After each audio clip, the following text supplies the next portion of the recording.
Okay, so this is my third attempt to do this. The first attempt, the videos didn't upload and they were such poor quality you couldn't watch them anyway. The second one, we thought the mic had failed. The mic had not failed. Somebody who is very, very clever, who might be me, forgot to switch it on. So the mic is now switched on. We have audio. I'm going to speak. So I'm going to start by saying, in November of last year, I went to see my MP, Craig Whittaker. And I went to see him with an analysis that I had built over 9 years. And when I had worked in Keighley with system failure, as people know, I had basically, partly I think probably because I was traumatised by it, but I'd been the point where the state washed its hands of industrialised child rape, so I think a bit traumatised is alright there. But I had also noted during that period a policy reflex that I had already seen described by several academics, including Mary Daly and Rogowski et al. And it's basically stripping back the output of these institutions. And obviously the learning is quite profound when you're in a situation like that. I had come out of social work in 2009, early 2010 or whatever, and that had been my entire motivator since, until the day I walked into Craig Whittaker's office. I had realised that the rule of law was not being met for these systems, that the culprit was actually institutional erosion over a long period of time, that it was rooted in the roots of these institutions, and that it probably, because like responsibilities that we can't abdicate, when we do even accidentally, they will generate instability. I knew that this was actually just about the redefinition of those systems, which indicated we were at the end of the post-war settlement and during the period where we would do that, which Brexit has now shown this is the framework that we're going to use to do this. I was correct. Now, in the period between leaving social work and going to see Craig Whittaker, that also encompasses the period that I used social media. I do not use social media anymore. I have 200 and something Facebook friends. I knock people off that I don't know. I don't use Twitter, I don't use Snapchat, I don't use Instagram. There'll be no comments on these videos. There'll be no likes, by the way. I don't care whether you like my videos. I know, I'm just a horrible person. So, one of the things that I've been able to do is draw up a thesis which keeps being demonstrated. And the reason that it is demonstrated is because Twitter allowed me to identify the pathology that was driving that reflex. So that's been really useful, and I'm very grateful for that. But what I'm about to read is the chronology of the period where I used social media. And I had to make this chronology for the police earlier this year. So, I'm largely doing this as a video to make sure that I do not get put in the middle of the internet fantasy of a woman called Caroline Farrow, who features quite heavily in this chronology, because I was recently made part of her internet fantasy again for like the God knows how many times this has been in 10 years, like it's hundreds. And so this video is about making sure that when people Google Caroline Farrow Lisa Moggridge, they find this video. And it's actually 6 videos because this chronology is so long and her attention has been so long. This also covers all the events in date order surrounding Karen and Garla Smith's abuse of me, my daughter, the House of Lords, the women involved in self-ID, in the past year. And it's the chronology of the events of the time that I was on social media. So I'm really sorry, I'm not at my best when I'm doing this. I don't like doing this. I find it incredibly traumatic. I'm on my 3rd time having to read this out loud. So let's start, shall we? So before I start, this chronology is the background noise to my life. This is just the chat room that I use. This is the impact of a chat room that I use, Twitter, on my actual life. And it didn't stop when I left social media. I left social media about a year ago, and it's still not. It's only just stopped. And it gets pretty horrific as we get on. 2005 to 2009, my social media is not really a thing, not that much anyway. I am a member of a baby website called Baby World. And it's just a website I'm using to talk to women, argue with women, while we are, I was either trying for a baby or I had a young baby. You need to talk to mums, you're living on a completely different time frame.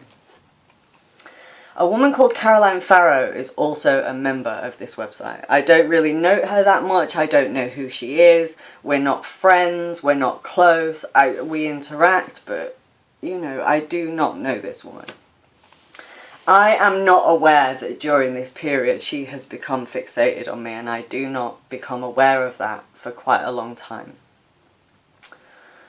So the first incident that I have a record of, this is not the first incident, it's the first one I have a record of, is a woman called Harriet from this group who I used to speak to, and we had a fallout because she said that single parents should be grateful they're not in the workhouse. So obviously we fell out. Caroline sought her out, and the emails between Caroline and Harriet I've read. And this is the early indicators of a very serious pattern, where Caroline watches me all the time. Like, all the time. This is like 10 years. If she sees me fall out with somebody, she contacts them. She builds up a relationship with them. She tells them I'm a big bully, or whatever fantasy she is spinning at that moment in time. And then she tries to get them to do stuff. Sometimes she's just happy with isolating me from people. I would just find that I'd had a minor fallout with somebody, and then they would never speak to me again over something really stupid. It would be because they would have a minor fallout with me, and then Caroline would fill their head with my gross campaign against her, which is entirely fantasy. And then they would, you know, that would be it. So, at this point in time, Caroline was already telling people I'd threatened to take her children. And each phase of Caroline's attention to me focuses on the work that I'm doing at the time. At the time I was a practicing social worker, so she would tell people I threatened to take her children. I think because she's a Christian, which is just a crazy woman. But this is really serious. So I had left work in the December. I joined Twitter. And I was still in that crossover when I joined Twitter. I was still employed by Bradford, but I wasn't actually. I'd finished work. And this is the first time I'm allowed to offer a public opinion, because I've been a civil servant since I was 18. Now, all the systems that I'm concerned with have always been subject to absolute consensus. The Tories, Labour, Lib Dems, Greens, everybody will agree on these systems because they're about the rule of law around marginalisation. And as we've seen with self-ID, marginalisation reproduces in social movements. Social movements don't protect or demand these systems. These are systems that are about the rule of law around marginalisation of people other people can't see, things that we don't want to admit, that reproduce enough that legislation is required. So these things, marginalisation that reproduces reliably enough that legislation is required, is what shapes these systems. So there's no question of left or right even being relevant to these systems, which is why the reproduction of the left-wing identity for the last 10 years has been about preventing discussion of them and of these systems. So I've finished from social work. I've started a start-up company with some friends of mine called Call to People. And we send a press release to a local business site called Hebden Bridge List, which is owned by a man called Kevin McDougall. I do not realise that this man is dangerous. I'm just sending him a press release on a list of 15 other people I was sending this press release to. On the 8th of March 2010, Gabby Hinsliff, an ex-editor of The Observer, she commissions me to write a blog post for Labour List, which is a Labour publication for International Women's Day. I'm absolutely thrilled by this, because I've admired Gabby for a long time, and I don't realise what's going to happen to me if I wander into these circles. Now, the last conversation that I had voluntarily with Caroline Farrow happened on the 13th of April 2010. She had created the impression that she was vulnerable. She had created the impression that she was being raped by her husband and forcibly impregnated. And I offered her somewhere to stay. And the conversation is contained within that chronology and in the blog post underneath. You can see we're not friends, we're not connected. And the reason I offered her somewhere to stay is because people would not know that she would come to my house. That was it. And I would do that for any woman. And I don't regret doing that. Even after everything she's done, I do not regret doing that. But that is the conversation.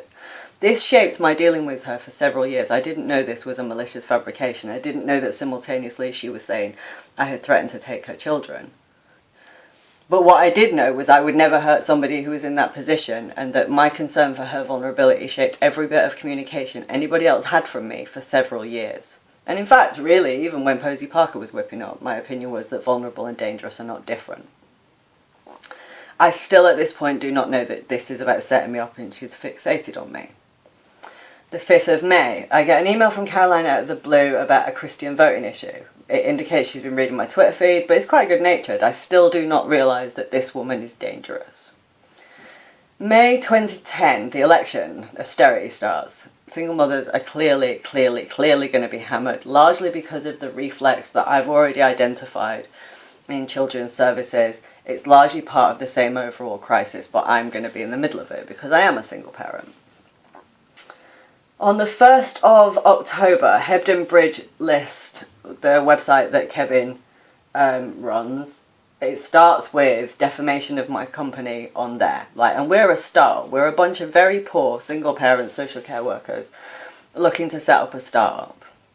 I can't remember what it was. It was our service was shit. I think we were fraudulent. I can't remember what he said, but I was just like, why would this person do this? 30th of June, I start writing for The Guardian, specifically asked to write about poverty and being a mum and austerity, so they know why they're asking me. They know I'm vulnerable. They know that these policies are subject to consensus. Or they should.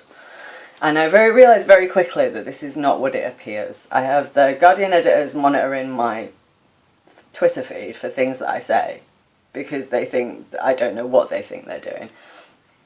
But the abuse is starting from the left, because every time I discuss these systems, they're treating it like I'm trying to attack them by saying there's always consensus on these systems. Well, there always is, and there always has been. And for 10 years, what they've been screaming when they reproduce the left-wing identity is that they don't know this.